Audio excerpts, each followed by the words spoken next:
For many centuries, London was a dangerous place.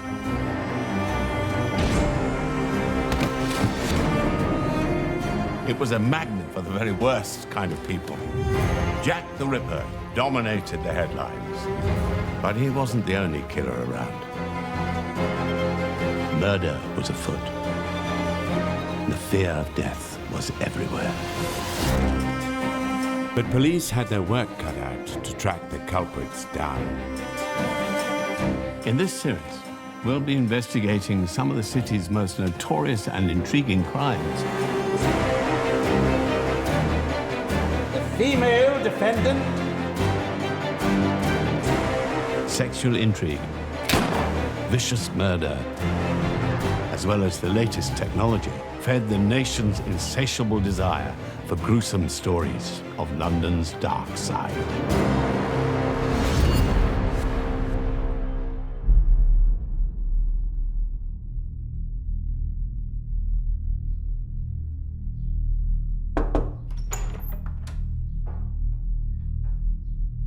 Excuse me. I need to clean the room.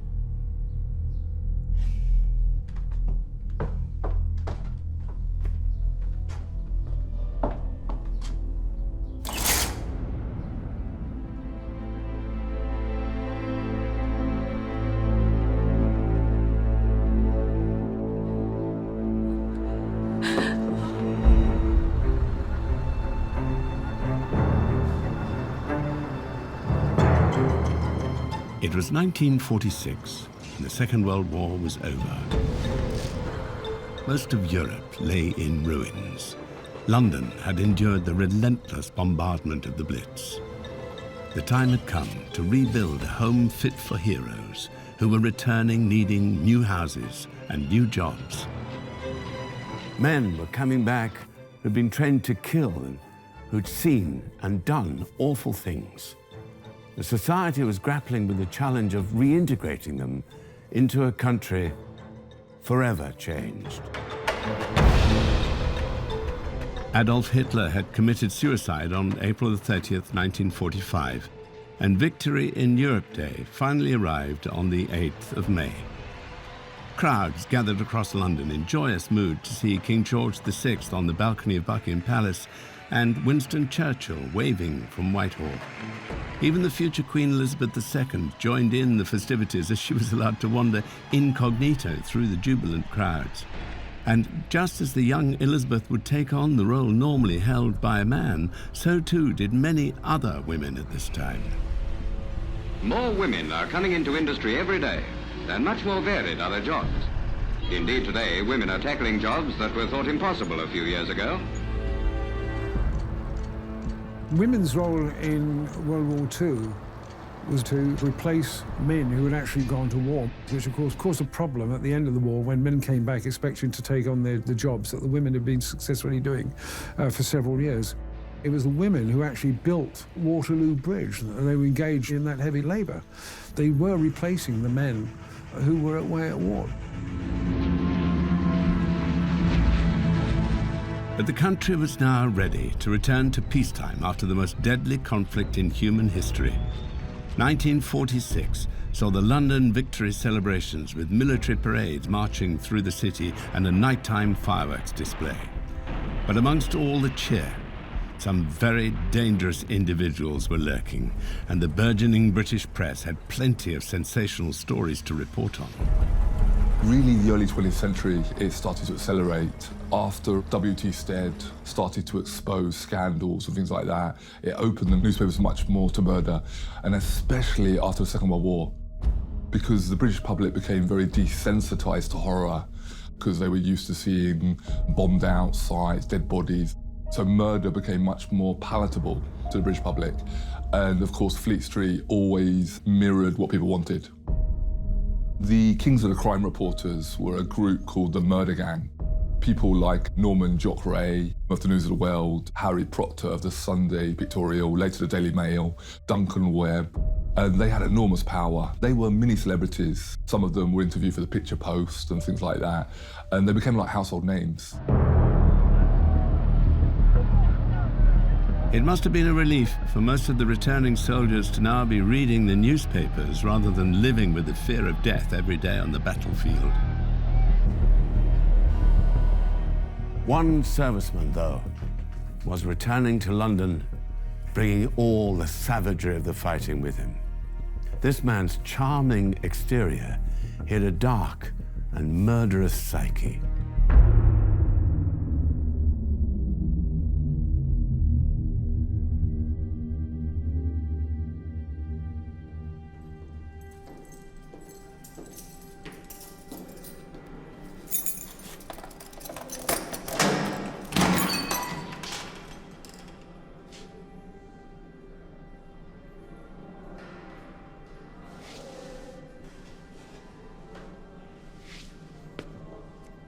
Now, I've been instructed by your solicitor, Mr. Neal. Why shouldn't I plead guilty? I beg your pardon? Why should I not plead guilty? You have a father and mother both alive? A younger brother too, I believe? Mick, Well then, they keep asking to see me. The warders think I'm cruel for refusing, but I know they'd hate it. I've done enough to them, you see. Who was Neville Heath? Well, in the immediate aftermath of World War II, there were a lot of people who had left the services and who had this sort of military bearing and had had many adventures in the war. Some people talked about their adventures and their exploits, and they were true. A lot of people, perhaps like Neville Heath, had a mysterious background. Heath had a very lower middle class childhood, and he came from a very normal family. There were no major problems or anything. But from a young age, as a teenager, he showed criminal intent and really theft to start with. Growing up, he always dreamed of being a pilot and joined the RAF when he was still a teenager. He always tried to act the consummate gentleman, inflating his background and spending money he didn't have. In order to escape bad debts, he went AWOL from the RAF. It really started because he stole some mess funds while he was in the Air Force. So he went AWOL really to not face the music. He wanted the glamour, he wanted the image, because of course at that time, servicemen were heroes, but he wasn't really cut out because he was anti-authority. He was really criminally minded from quite a young age.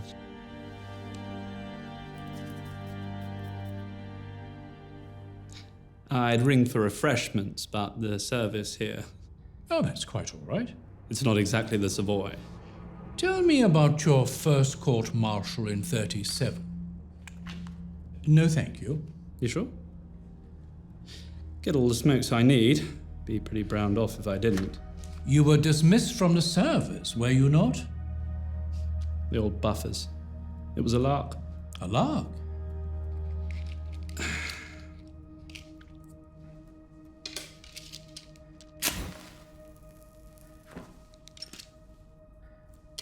Flew my plane under a bridge. Really? Goodness.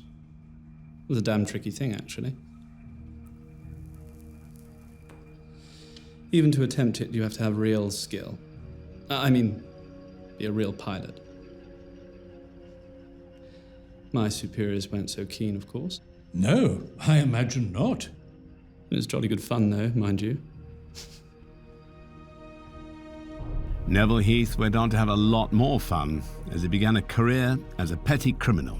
But time after time, his golden looks and charm helped win over the authorities. He seemed with a ready excuse and the promise of future good behavior, Heath could wriggle out of anything.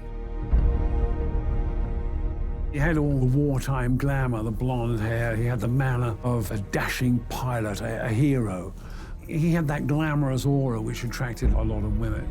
He was somebody who used his appearance enormously. He was blue-eyed, square-jawed, dark blonde-haired, cleft-chinned, you know, the kind of Cary Grant thing, but with blonde hair. And he was also very elegant and very confident. And this is how he managed to hoodwink so many people. He was a con man on quite a grand scale. I mean, the number of names he uses is Major Rupert Brooke, or else he's won the Military Cross. They're all facades behind which he can exploit a number of frauds. Heath and fraud are linked all the way through his career. But his luck ran out, and he was sentenced to time in Borstal, an old-fashioned type of correctional facility designed to reform delinquent youth. Unlike most, he thrived in the environment. It wasn't so bad, I suppose. I could still get my Daily Telegraph. Well, it's rather like being back at school. Housemasters and prefects and all the rest. I understand the governor grew quite attached to you. Oh, Jack Joyce, yes. Oh, he was a good sort. He supported your application to the Air Force in '39, didn't he? Yes, well, I was house captain, you know. Keeping all those receptions in line. Those were the novices, the new boys. I tell them, no cursing, no brawling, no acting the goat, not when I'm around. There were some real swines, but they knew where they were at with me. Then, of course, the war came. Yes. You tried to re-enlist, and the Air Force rejected you. Bloody ministry bureaucrats did. Such pull. You'd think, outbreak of the war, this great battle approaching, they'd need all the good pilots they had, but no. No. They were up there and I was down here. One of their best pilots, packed and ready. God, it was maddening. It's a damn miracle we won that war.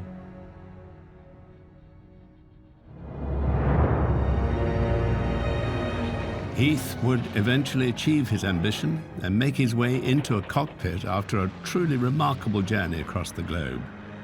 But by the time he finally returned home at the end of the war, he had transformed into a truly vicious individual. No one was safe while Neville Heath was allowed to roam free.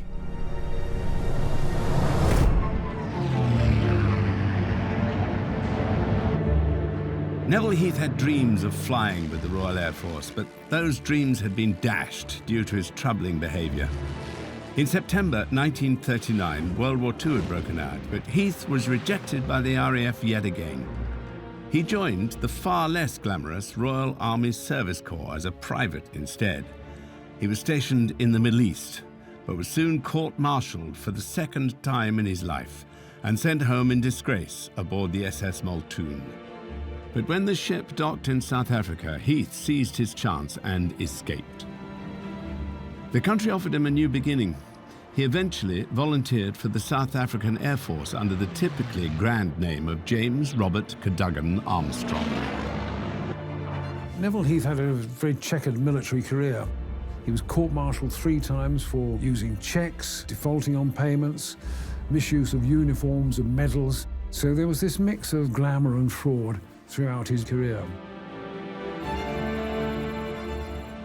It was really in South Africa where he started to show his future modus operandi, and he posed as numerous people there. His first persona was Captain Selway, MC, Military Cross, and he would really inhabit the role. He had a limp, he had an eyeglass. He was really an actor.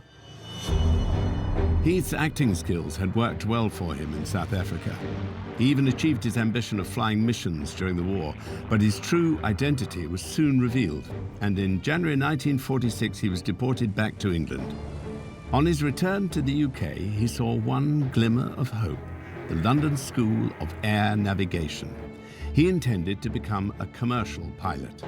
He studied hard and excelled, passing all the exams required for his license, but then his previous mistakes ensnared him once again. His court-martial and dismissal from the RAF was discovered. Heath was told he could not become a commercial pilot. I've made a few slips in life, yes, all chaps have. But the Air Ministry refused to let me forge ahead. There's no reasoning with them, none at all. These congenital idiots. I swear, that's what led to all this. I worked damn hard for that license. And after that, what did you do after their refusal? I just drifted around for a fortnight or so. Until the 20th. Heath hid the failure from his parents. The only things he had left now, the only things he was good at, were drinking and womanizing. He would pursue them both in an increasingly extreme manner. And it would prove deadly for one Margery Gardner. She'd been born to a good middle-class family in Sheffield, but was now living in London. She was a talented artist, but always struggled for money after being separated from her unreliable husband. She was now in an on-off relationship with an alcoholic. She worked as a film extra from time to time. She's said to have something of a bohemian lifestyle. Her life went into a spiral, and she was really at the mercy of men she met.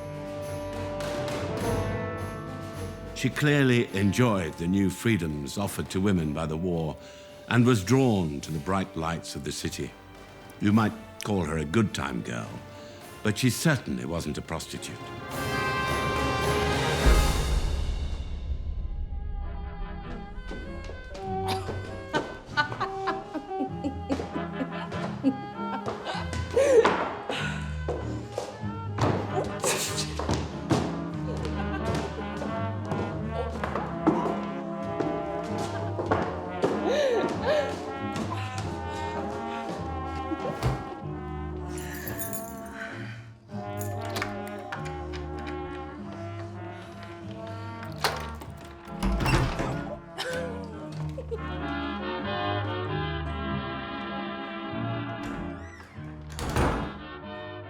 We left the pub at about 8, I suppose, and then went on to the Normandy for dinner. Do you know it? It's in Knightsbridge. I'm afraid not. We must have left at about 9:30, maybe 10 o'clock. Then we took a cab to the Panama Club. I'm a member there. We sat down, just the two of us, and had a few drinks. We must have left at about 20 past midnight. And returned to the Pembridge Court Hotel. Someday we'll build a home on a hilltop high, you and I, shiny and new, a cottage that two can fill. Do you remember anything of what occurred in the room? No. Nothing at all? I woke up and she was lying there. I don't remember anything else. I've already told you all this. You know exactly what happened.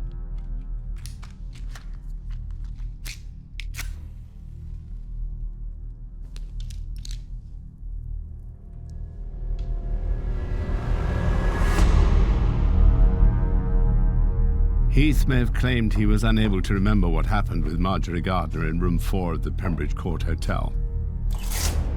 But her body told the truth of what horrors had occurred. The post-mortem was performed by noted pathologist Keith Simpson.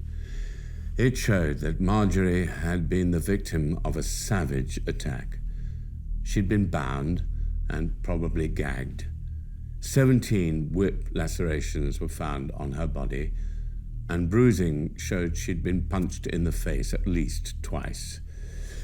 Given the extent of her other injuries, we must hope that these blows knocked her out, because she was then subjected to the most horrifically violent and sadistic sexual attack. Her suffering was eventually ended by suffocation, probably with a pillow. It was extremely violent, a brutal, frenzied attack. She had lacerations, she'd been lashed with a whip. From a police point of view, one of the interesting things was that there were wheals across her back.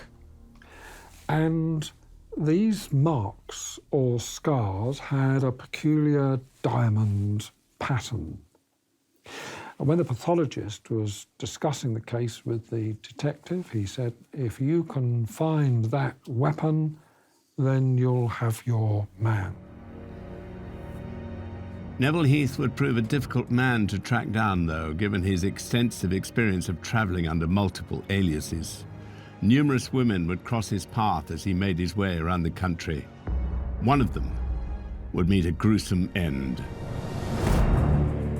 In 1946, Neville Heath had returned home to England after years abroad during the course of World War II. He had brought back all the savagery of the conflict with him when he murdered Margery Gardner at the Pembridge Court Hotel. But Margery hadn't been the only woman he brought back to his room. Just 4 days earlier, he'd stayed there with Yvonne Simmons, who'd been part of the war effort, just like Heath. She was staying in London at the Overseas Club.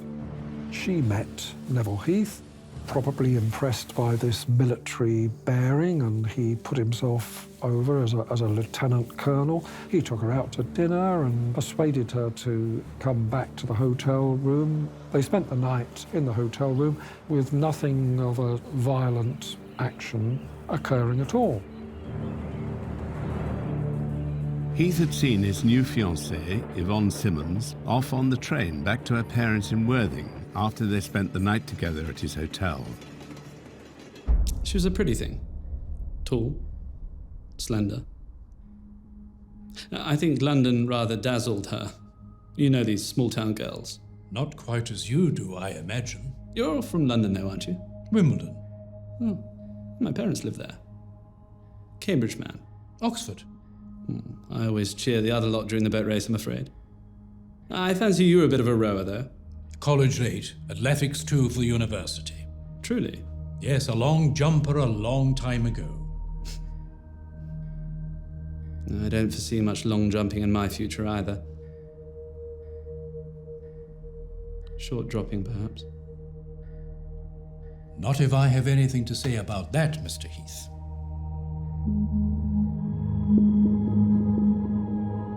The morning after he murdered Margery Gardner, Heath was on the run. The police would soon be on his tail, though, as he had signed into the hotel under his real name. He was travelling to Worthing to see Yvonne and her family. The amorous young man charmed her parents at the local golf club and then whisked her off to a dinner dance. The charming, war hero, charismatic facade showed no hint of the callous killer beneath. But events were playing on his mind, and after more drinks at a club after dinner, he told Yvonne a terrible secret. There had been a murder in the room they'd shared at Pembridge Court, he said. A woman had been killed.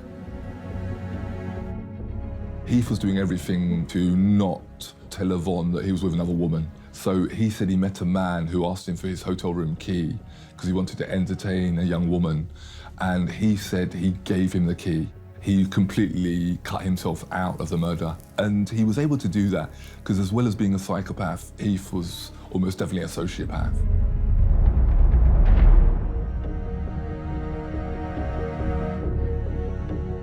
The next morning, newspapers were full of police appeals for Neville Heath to come forward. Yvonne and her parents were shocked, or who wouldn't be? The hunt began for Heath. And it's at this point Heath does something quite astonishing. He writes to the police, giving his name, and saying that he knew Margery Gardner. He'd been to the same hotel with her, but he'd loaned her the key to his room. Heath had then gone back to the hotel later on and found her in the room. And he said that he'd even got the whip with which the injuries had been inflicted on her, and he would actually send this to the police.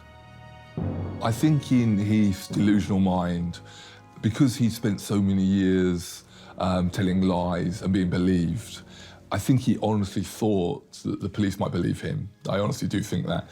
I think that he thought his version might be accepted. This letter may seem strange, but Heath had form for this kind of thing. Often, when committing crimes or indiscretions, he'd written these crawlingly exculpating letters afterwards. These strange common courtesies often seemed to help him get away with things, but it wouldn't help him this time.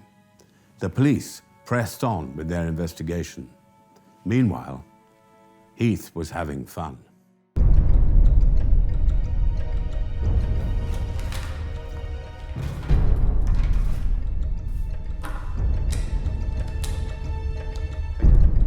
Unbeknownst to police, on the evening of Sunday the 23rd of June, Heath had arrived at the Tollard Royal Hotel in Bournemouth. He signed the register under the name Rupert Robert Brooke and told the receptionist he would be staying a week. Thank you. By now, the police had tracked Heath as far as Worthing. There, they interviewed the manager at the Ocean Hotel, as well as Yvonne Simmons and her parents. But beyond Worthing, however, the trail was going cold. The Tollard Royal Hotel, where Heath checked in under this false name, Group Captain Brooke, was situated overlooking the beach. It's a smart hotel for the better sort. Just Heath's kind of place. He met Peggy Waring in Bournemouth. She was a young woman that Heath was chasing, and he actually proposed to her at one point, but she refused. And there was really a cat and mouse game going on between them. She was playing hard to get. She found him attractive, but there's something about him she didn't quite trust. But they did meet several times in Bournemouth, and they sent each other letters as well.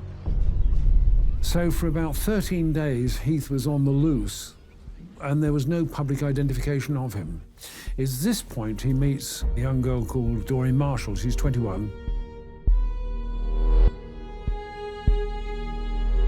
Doreen had survived a terrible V-1 rocket attack that had reduced most of her street to rubble and killed 13 people. While her family escaped with their lives, the trauma left its mark on young Doreen, a burst of grey hair at her right temple. Heath's version is that he was out walking in Bournemouth. He met Doreen Marshall and her friend, and then he struck up a conversation with them, and he arranged to meet Doreen later. She seemed to have liked him at first, but as she was becoming increasingly anxious because his behaviour was becoming very pushy. And the night porter of the Tollard Royal Hotel where Heath was staying witnessed her becoming a little bit panicky.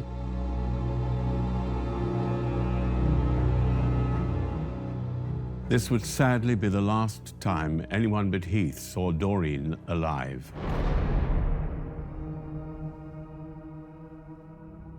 I have no recollection of going near the chine. Next thing I remember, I was lighting a cigarette. As I went to flick the match away, I saw blood on my hands.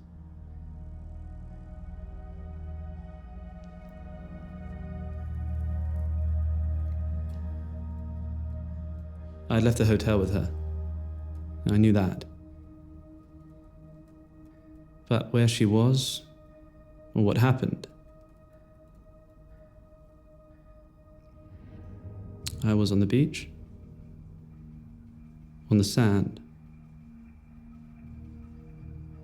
How late it was, I don't know.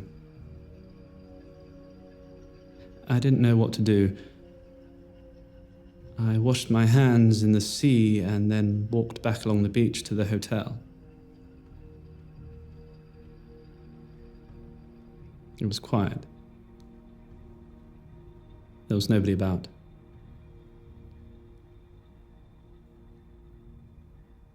I knew something dreadful had happened.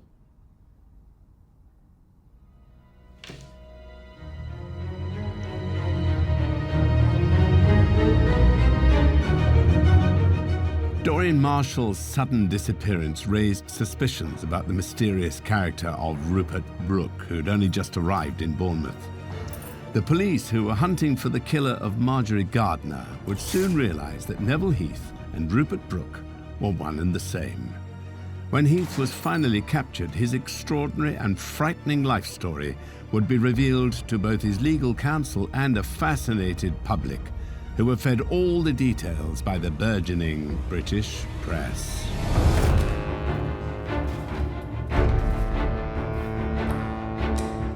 Neville Heath was staying at the Tollard Royal Hotel in Bournemouth under the false name Captain Rupert Brooke.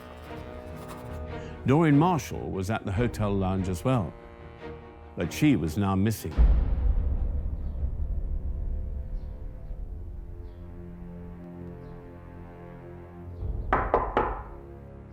Captain Brooke?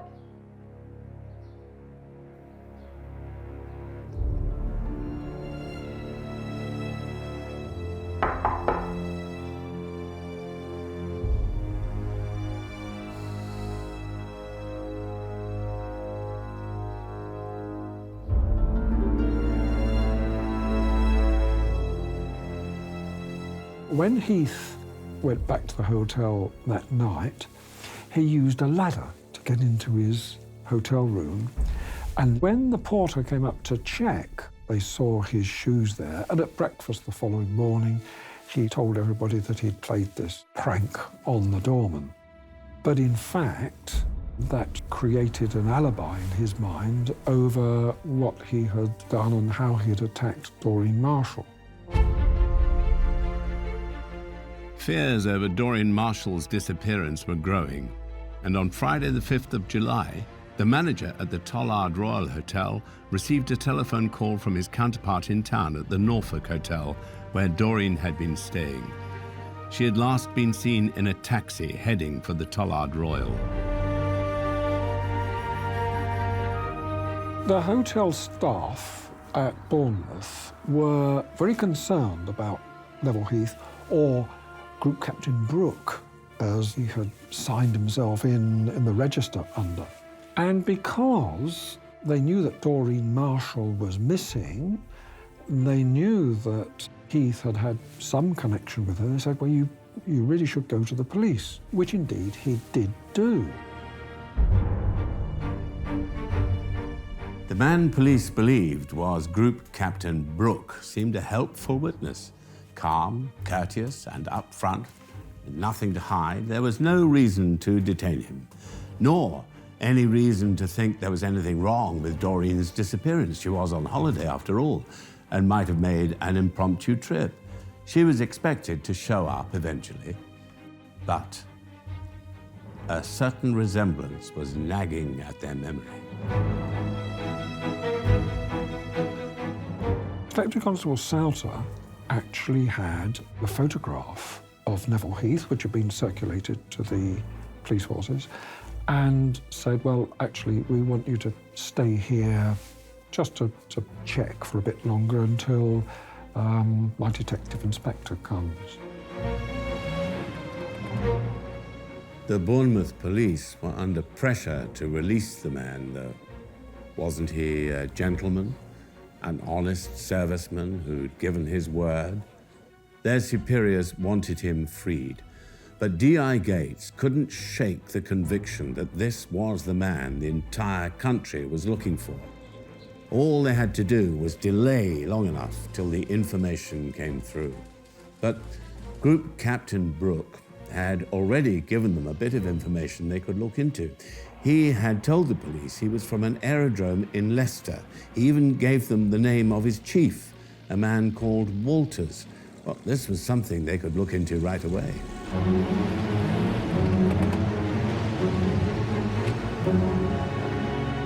Eventually, Reg Spooner from Scotland Yard came down and they identified Neville Heath as the man they wanted to interview and arrested him for the murder of Margery Gardner. In the course of searching Neville Heath, they found a number of things. One was a rail ticket that Doreen Marshall had used. Another in his luggage was the whip and some blood-stained clothing, and there was some hair on the whip that corresponded with Margery Gardner. And so it was very clear at that stage that Neville Heath was clearly connected and had possession of the murder weapon.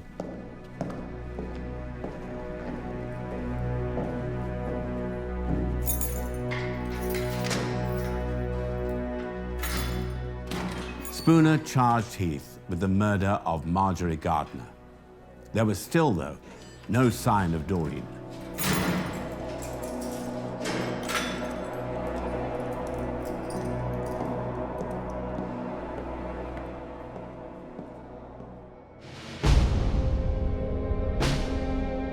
It was the coverage of Heath's arrest in the press that helped lead to the discovery of the body of Doreen Marshall. A young waitress named Kathleen Evans thought she was just taking her dog for a walk. But the next day, when she read the papers, her mind went back to the strange swarm of flies she had encountered. She revisited the location with her father. They discovered the clothing and informed the police.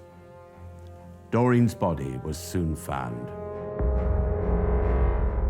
It was found concealed in some bracken. She'd been stripped naked, her hands tied behind her back. She'd been savagely beaten. Heath had almost certainly stripped himself naked before the attack because there was so much blood.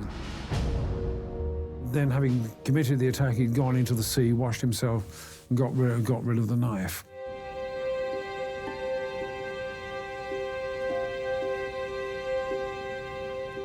Charged with the murder of Margery Gardner, Heath's trial began on the 24th of September, 1946.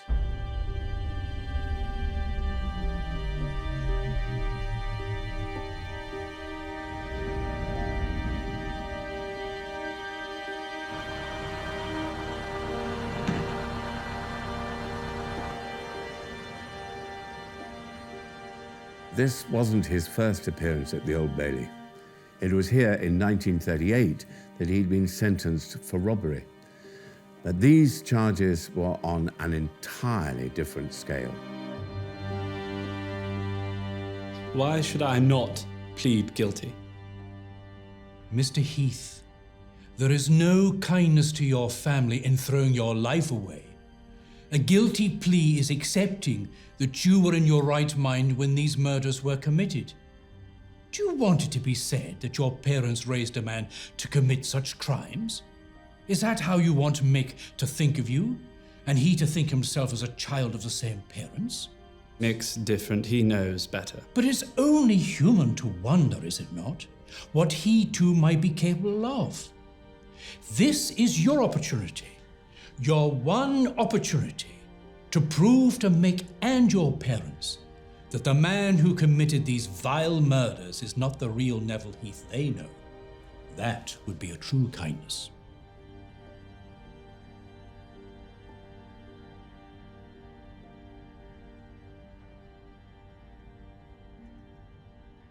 All right.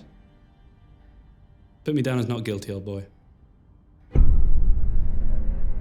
Heath's counsel, J.D. Caswell, had developed a reputation for handling infamous murder cases that generated a lot of press attention at the time, but nothing quite like the story of the lady killer, Neville Heath. I think the way the press covered Heath was wrong. I know for a fact that circulation of the Sunday Pictorial increased by about 40%. There was a massive interest in Heath, and it certainly increased Harry Proctor's stock in Fleet Street. Proctor really got the nitty-gritty of Heath's story from prison. You know, he spent time with him in prison, he spoke to him, so he got the exclusive. And Heath was very much shown as a lady killer in the jaunty way of that word. He was dashing, you know, he was the airman. He was almost seen like a Terry Thomas type character. But the problem is what he did was monstrous. With the evidence against Heath so overwhelming, his defense did not deny that he was the killer. Instead, they claimed the murders were proof of insanity. They did not hide Heath's previous wrongdoings. Instead, they revealed them in court, arguing the crimes were steadily escalating ones, a progressive mania that finally led to murder.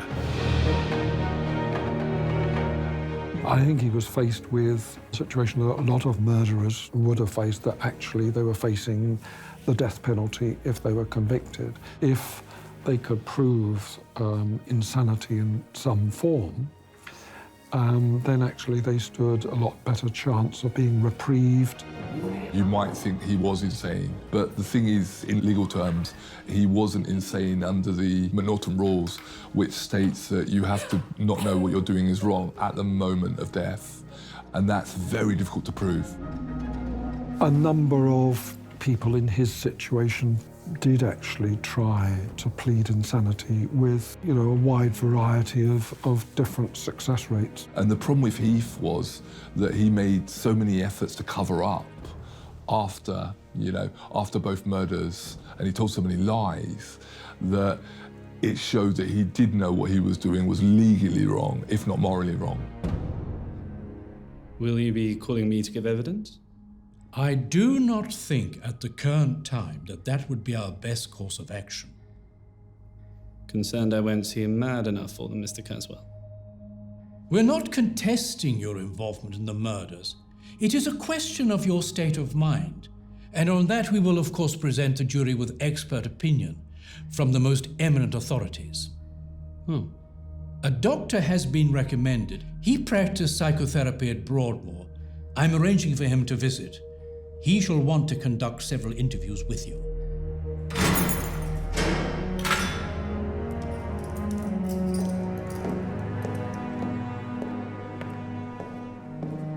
Their key witness was Dr. William Henry de Barg Hubert, a specialist in psychiatry. It was a disastrous appearance. He ended up suggesting that all crimes are excusable if the person can't help themselves. Even Heath dismissed his own witness. He passed a note to the defense insisting he'd never suggested being excused on the grounds of insanity. Indeed, it appeared that at this point, Heath had a death wish. If so, the wish was granted. How do we account for the crimes of Neville Heath? His life had always been one of lies and scams, but somehow, whatever the scrape, he always managed to wriggle free. After the war, though, he became a deeply twisted and vicious individual. But he maintained his playboy facade to the very end. When he was offered the customary glass of whiskey to settle his nerves before execution, he calmly replied, "Under the circumstances, you might make that a double."